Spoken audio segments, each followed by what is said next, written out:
दोस्तों, जैसा कि आप लोगों की बहुत सारे कमेंट आए थे कि ट्रांसफार्मर के ऊपर वीडियो बनाइए, तो पहला भाग मैंने बना करके दिया था। तो उसमें काफ़ी लोगों ने कमेंट किया कि उनको काफ़ी वीडियो पसंद आया है। तो उसी कड़ी में ये अगला वीडियो लेकर के मैं आया हूँ। यह जो है यह वीडियो भाग 2 है। अगर आपने पहला भाग नहीं देखा है तो मैं आई बटन में लिंक दे दूंगा, आप वहाँ पर जा करके उस वीडियो को आप देख सकते हैं, जो कि काफ़ी अच्छा भाग है। और यह दूसरा भाग है दोस्तों, उसी के बाद ये सेकंड भाग है। इस वीडियो में हम ट्रांसफार्मर के प्रकार पे बात करेंगे, कितने प्रकार के ट्रांसफार्मर होते हैं और ट्रांसफार्मर के भाग, क्योंकि भाग कई सारे होते हैं दोस्तों। स्टेप बाय स्टेप हर भाग को मैं डिटेल से आपको समझा दूंगा, ताकि वो कभी भी आपको भूलेगा नहीं और पूरा का पूरा कॉन्सेप्ट समझ में आपके आ जाएगा। और दोस्तों, पिछली वीडियो में कुछ कमेंट आए थे कि कुछ लड़के कमेंट कर रहे थे कि मतलब आपने ये पढ़ा होगा कि ट्रांसफार्मर जो होता है वो म्यूचुअल इंडक्शन के सिद्धांत पर काम करता है। मैंने उस वीडियो में बताया था कि जो ट्रांसफार्मर है वह फैराडे के विद्युत चुंबकीय प्रेरण के सिद्धांत पर और या अन्योन्य प्रेरण के सिद्धांत पर काम करता है। ठीक है, तो दोनों चीज़ें दोस्तों एक ही हैं, म्यूचुअल इंडक्शन और फैराडे का विद्युत चुंबकीय प्रेरण नियम। ये सेम दोनों नियम एक ही हैं, दोनों में अंतर नहीं है। आप दोनों चीज़ें समझ सकते हैं। ठीक है, और एक कमेंट और आया था, एक साथी के मन में एक काफ़ी बड़ा डाउट था, तो मैंने सोचा इस डाउट को भी क्लियर कर दूं कि ट्रांसफार्मर जो होता है वह दोस्तों केवल और केवल एसी पर काम करता है। मतलब एसी को एसी में बदलता है। ठीक है, बदलता नहीं है, मतलब ट्रांसफर कर देता है, इसको अप डाउन कर देता है। ठीक है, कभी भी ट्रांसफार्मर एसी को डीसी में नहीं बदलता है या डीसी पर काम ही नहीं करता दोस्तों। वह केवल और केवल ट्रांसफार्मर एसी पर ही काम करता है और एसी में काम करता है, मतलब केवल और केवल वोल्टेज को अप और डाउन करता है। कभी भी ये फ्रीक्वेंसी में कोई परिवर्तन नहीं करता है। फ्रीक्वेंसी जितनी आ रही होती है उतनी एज इट इज फ्रीक्वेंसी को वो ट्रांसफर कर देता है। ठीक है, तो जिन साथियों ने कमेंट किया था कि ट्रांसफार्मर एसी को डीसी में बदलता है, ऐसा नहीं होता है। ट्रांसफार्मर केवल एसी को एसी में मतलब अप और डाउन करके भेज देता है। ठीक है, तो उन साथी को जवाब मिल गया होगा। अब आइए शुरू करते हैं इस वीडियो को। तो देखिए, ट्रांसफार्मर के जो प्रकार हैं, ट्रांसफार्मर देखिए मैं कुछ चीज़ें बता देता हूं कि जो एग्जाम की दृष्टि से महत्वपूर्ण है, कंपटीशन एग्जामों में पूछ लिया जाता है कि ट्रांसफार्मर के जो प्रकार हैं उसमें नंबर 1 जो पहला भाग आता है वह होता है दोस्तों आदर्श ट्रांसफार्मर। ठीक है, आदर्श ट्रांसफार्मर। ठीक है, तो दोस्तों वीडियो काफ़ी अच्छा है, इंटरेस्टिंग वीडियो है। तो अगर वीडियो अच्छा लगे तो वीडियो को लाइक शेयर तो करिएगा ही करिएगा। चैनल को सब्सक्राइब करके ऑल नोटिफिकेशन बेल आइकन को जरूर प्रेस कर दीजिएगा। तो शुरू करते हैं इस वीडियो को। तो मैं इस वीडियो में दोस्तों ये जो जितने भी मैं ट्रांसफार्मर के बारे में बताऊंगा, इनका मैं बेसिक चीज़ें बता दे रहा हूँ। उसके बाद आगे आने वाले वीडियोज़ में मैं एक एक ट्रांसफार्मर को विस्तार से समझा दूंगा, ताकि एकदम कॉन्सेप्ट आपका क्लियर हो जाएगा। इसमें मैं कुछ चीज़ें आपको बताना चाहता हूं कि जो आदर्श ट्रांसफार्मर हमारा होता है, इसकी जो दक्षता होती है, ठीक है, दक्षता या एफिशिएंसी जो होती है वह 100% होती है, जो कि एक आइडियल ट्रांसफार्मर है बस। लेकिन वास्तव में ऐसा होता नहीं है, यह केवल आइडियल मान लिया गया है कि इसमें किसी भी प्रकार का लॉस नहीं होता है। ठीक है, कौन कौन से लॉस होते हैं ये हम आगे डिस्कस करेंगे, लेकिन अभी समझ लीजिए कि इसकी जो दक्षता होती है वह 100%। एग्जाम में भी आता है कि आदर्श ट्रांसफार्मर की दक्षता कितनी होती है, तो वो 100% होती है। ठीक है, और ट्रांसफार्मर कभी भी फ्रीक्वेंसी में परिवर्तन नहीं करता है, वह केवल और केवल वोल्टेज को अप और डाउन करता है, कभी भी फ्रीक्वेंसी में कोई भी परिवर्तन नहीं करता है ट्रांसफार्मर हमारा। ठीक है, इसके बाद अगला जो आता है हमारा, और एक चीज समझ लीजिए कि ट्रांसफार्मर जो है वह करंट और वोल्टेज, करंट को और वोल्टेज को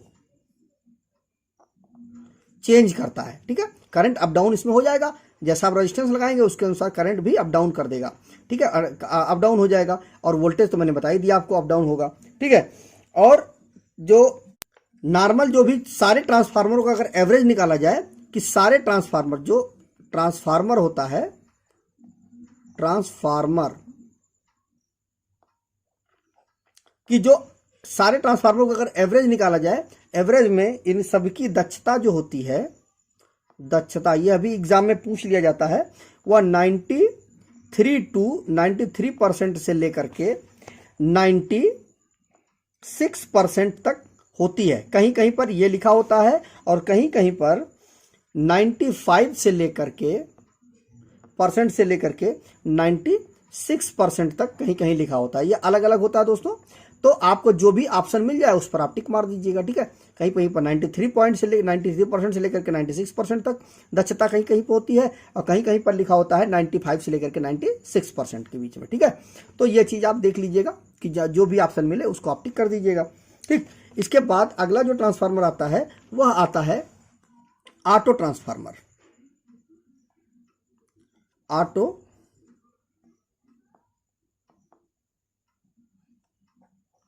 ट्रांसफार्मर, इसकी तो दक्षता होती है दोस्तों, इसकी दक्षता जो होती है वह 99% होती है, ठीक है। कोई भी ट्रांसफार्मर दोस्तों फ्रीक्वेंसी में कोई परिवर्तन नहीं करता है, इस चीज़ को अच्छी तरह से समझ लीजिए। कभी भी इसमें आप कंफ्यूज मत होइएगा कि ट्रांसफार्मर कभी भी फ्रीक्वेंसी में परिवर्तन नहीं करता है और ना ही कभी वह एसी को डीसी में बदलता है। तो ऑटो ट्रांसफार्मर की जो दक्षता होती है वो 99% होती है। और इसके बाद स्टैंडर्ड ट्रांसफार्मर,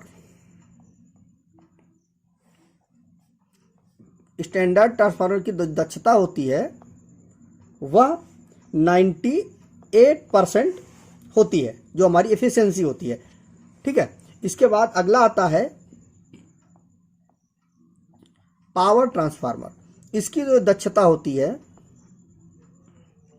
वह 93% होती है, ठीक है। अब आइए देख लेते हैं कि ट्रांसफार्मर कितने प्रकार के होते हैं। प्रकार कि जो ट्रांसफार्मर बहुत सारे होते हैं तो कैसे कैसे उनको हम कैटेगरी वाइज बांट सकते हैं। ट्रांसफार्मर के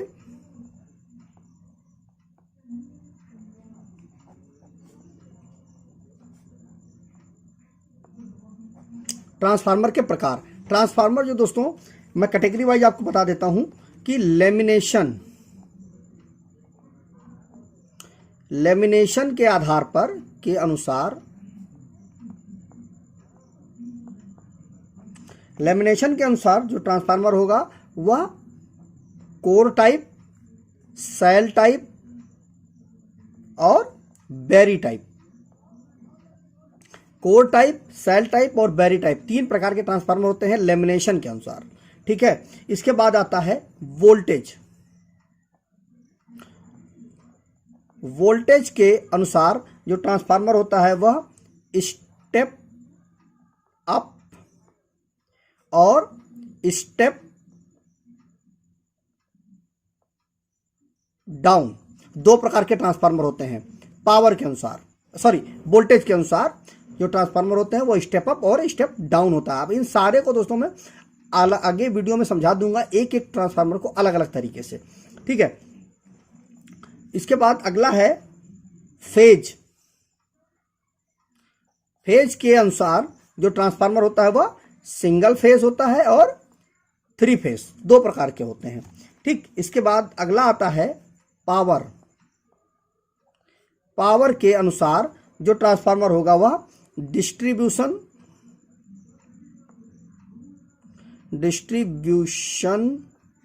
और पावर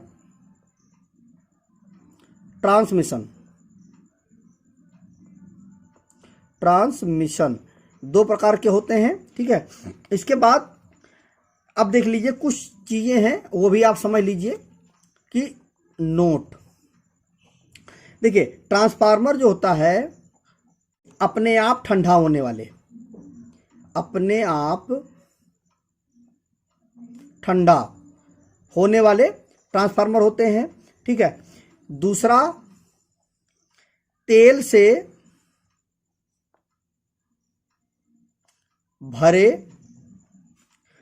भरे अपने आप ठंडा होने वाले, अपने आप ठंडा होने वाले ट्रांसफार्मर होते हैं। अगला है तेल से भरे पानी से ठंडा होने वाले, पानी से ठंडा होने वाले ट्रांसफार्मर होते हैं। अगला है तेल से भरे, ठीक है, हवा से ठंडा होने वाले, हवा से ठंडा होने वाले ट्रांसफार्मर होते हैं। अगला है हवा के जोर पर ठंडा होने वाले ट्रांसफार्मर, ठीक है। तो ये कुछ ट्रांसफार्मर है। इसके बाद अगला जो आता है दोस्तों, जो अन्य ट्रांसफार्मर जो होते हैं, अन्य, इसमें आते हैं ऑटो,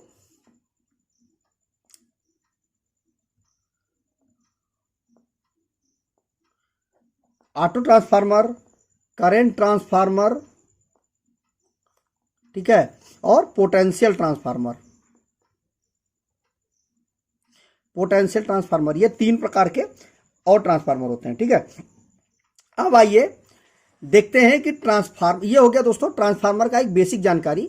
एक एक ट्रांसफार्मर को मैं बाद में समझा दूंगा कि पोटेंशियल ट्रांसफार्मर क्या होता है, कैसे काम करता है, करंट ट्रांसफार्मर कैसे काम करता है, तो ये मैं आगे समझाऊंगा आपको। अभी फिलहाल इतना समझ लीजिए कि ये इतने प्रकार के ट्रांसफार्मर होते हैं। ये आपकी जानकारी के लिए है, ताकि आपको कभी कोई कंफ्यूजन ना हो कि कितने प्रकार के ट्रांसफार्मर होते हैं, ठीक है, और उनकी जो इफिशियंसी होती है वो कितनी होती है, ठीक।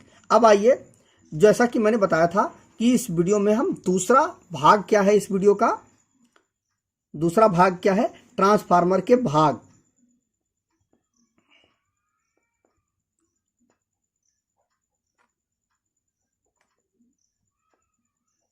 ट्रांसफार्मर के भाग, ठीक है। एक भाग के विषय में मैं बता दूंगा। बहुत सारे भाग हैं दोस्तों ट्रांसफार्मर में, जैसे कि ऑयल टैंक है, ड्रेन कॉक है, कंजर्वेटर है, ब्रीदर है, एक्सप्लोजन वेंट है, बुकोज रिले है, वाइंडिंग में प्राइमरी और सेकेंडरी वाइंडिंग होती है, ठीक है। OTI होता है, WTI होता है, मतलब oil temperature indicator, winding temperature indicator, OLTC होता है, ऑन लोड टैप चेंजर, ठीक है, ऑयल इंडिकेटर जो मीटर होता है वो लगा हुआ होता है। तो बहुत सारे पार्ट होते हैं दोस्तों। एक एक पार्ट को मैं आपको डिटेल से समझा दूंगा एकदम बढ़िया से, ताकि जीवन में कभी भी आपको कोई भी कंफ्यूजन नहीं होगी और अच्छे से आप समझ जाएंगे और किसी को भी आप आसानी समझा देंगे। और कभी भी एग्जाम में अगर ये क्वेश्चन मिलते हैं तो आप आसानी से उसको टिक कर देंगे, ठीक है। तो हम एक भाग केवल ऑयल टैंक के विषय में इस वीडियो में जानेंगे। इसके बाद अगले वीडियो में हम और भागों पर चर्चा करेंगे। देखिए ऑयल टैंक क्या होता है दोस्तों, इस तरह से कुछ ऑयल टैंक होता है। इसके अंदर बाइंडिंग रखी हुई होती है, लेकिन इसके अंदर हम ऑयल डाल देते हैं। जो ऑयल कौन सा होता है, ट्रांसफार्मर ऑयल होता है। यह जो ट्रांसफार्मर ऑयल होता है यह एक खनिज तेल होता है दोस्तों, ठीक है, खनिज तेल होता है जो कि एक पेट्रोलियम का ही रूप है। तो यह एक खनिज तेल होता है, लेकिन यह इंसुलेट होता है, ठीक है, इंसुलेट होता है, इसमें कंडक्टिविटी नहीं होती है। यह ट्रांसफार्मर के अंदर जो वाइंडिंग हमारी होती है उसको ठंडा करने के लिए हम इसका उपयोग करते हैं। शॉर्ट सर्किट से बचाने के लिए इसका उपयोग करते हैं। जो ट्रांसफार्मर के अंदर जो शॉर्ट सर्किट होता है वहाँ पर आग न फैले, उससे भी बचाने के लिए हम करते हैं। तो कई सारे काम होते हैं इसके अंदर जो ऑयल होता है। तो ये जो टैंक होता है, इस टैंक के अंदर यह ऑयल को हम भर देते हैं और आवश्यकता अनुसार जितना, मतलब हम एक मेज़र करके उस अनुसार तेल को डालते हैं। ऐसा नहीं है कि एकदम भर देंगे, पूरा ऊपर तक भर देंगे ताकि जो ओवरफ्लो होने लगे, ऐसा नहीं होता है।